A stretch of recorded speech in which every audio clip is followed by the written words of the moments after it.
ઓ પદ્મની બેન, મારો સવાલ આજે તમને છે કે પહેલા તમે એમ કહો કે તમારે કરવું છે શું?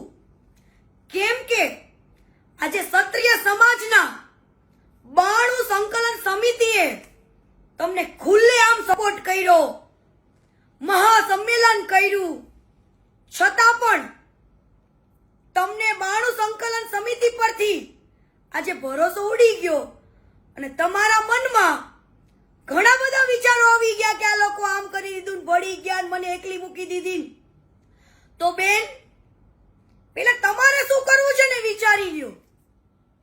અને માણસ માત્ર ભૂલને પાત્ર હોય, હંમેશા માણસથી જ ભૂલ થાય. રૂપાલા સાહેબના શબ્દોની ભૂલ છે, માણસ ખરાબ નથી. આજે રૂપાલા સાહેબે એમની આટલી જિંદગી સેવામાં જ નાખી દીધી, સેવા જ કરી છે, એ પણ 18 વરણને જોડે રાખીને. ક્યારે પણ એમને પક્ષપાત નથી કર્યો કે પટેલનું સારું છે, પણ એમને 18 વરણનું સારું કર્યું છે. તો આજે કોઈ પણ માણસ એક ભૂલ કરે ને તો એના 7 કામને વખાણવા પડે, એક ભૂલને ના જોવાની હોય. અને તમે પહેલા તો ક્ષત્રિય સમાજના આગેવાનને ઉશ્કેરો છો, આંદોલન કરાવો છો, અને આજે હટી જાઓ છો કે આ લોકો આવા છે તેવા છે એવું બધું બોલો છો. પહેલા તમે ઉશ્કેરો છો કે તમે આંદોલનમાં જોડાઓ, બહેનોને સપોર્ટ કરો, નહીં તો ઘરે ઘરે બંગડીઓ મોકલું, પહેરી લ્યો. તો બેન, તમે તમારા સમાજનું સારું નથી બોલતા તો બીજાનું શું? પણ પદ્મિની બેન, યાદ છે ને કે તમારાથી પણ એકવાર ભૂલ થઈ હતી, દલિત સમાજ માટે બોલ્યા હતા, તો તમને દલિત સમાજે પણ મોટું મન રાખીને માફ કર્યા હતા, એ ના ભૂલતા. અને બેન, રૂપાલા સાહેબના શબ્દોની ભૂલ છે, એમને વારંવાર 3 થી 4 વાર માફી માંગી, છતાં પણ તમે નવા વિચારો, તમારા નવા આંદોલનો કે હું ભૂખ્યા પેટે બેઠી છું, હું જોહર કરી. તો બેન, તમે તો જોહરને બદનામ કર્યું. જોહર કોને કહેવાય ને, ઇતિહાસ તો અમે વાંચ્યા છે, પેલા તમે વાંચી લેજો. અને બીજી વસ્તુ કે આજે માણસના કામ બોલે છે, ભાજપ સરકારના કામ બોલે છે, ત્યારે એમને લાખો લોકો આજે ચાહે છે. એક ભૂલ ના લેવાની હોય.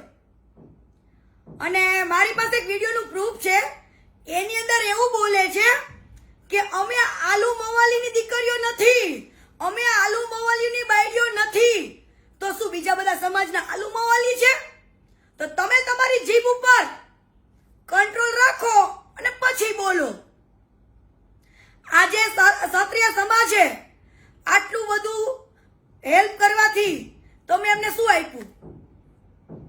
બીજી વસ્તુ કે હું ક્ષત્રિય સમાજને એક દિલથી અપીલ કરું છું કે રૂપાલા સાહેબ આપણી બાપ દાદાના વડીલ ઉંમરના છે, તો એમને 3 વાર માફી માંગી છે ને, તો હવે મારા ભાઈઓ ભૂલી જાઓ ને માફ કરો, મોટું મન રાખીને. ક્ષત્રિય સમાજમાંથી લીલા માથા દીધા છે, તો તમે એક રૂપાલા સાહેબની ભૂલને માફ નહીં કરો.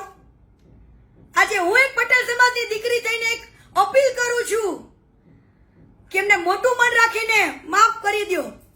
આ પદ્મિની બેન ખોટી રીતના સમાજને ઉશ્કેરે છે અને અત્યારે બેન ફૈરું બોલે છે.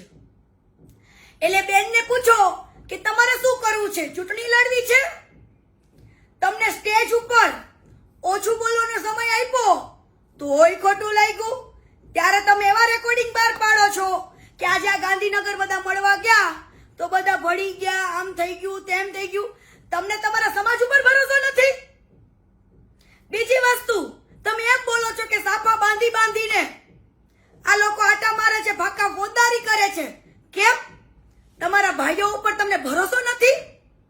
અને બીજી વસ્તુ બેન, પદ્મિની બેન, તમારું જાણવું હોય ને તો મને રૂબરૂ મળજો. તમે કેટલા ખોટા કેસમાં કેટલાને ફસાવ્યા છે ને એ બધી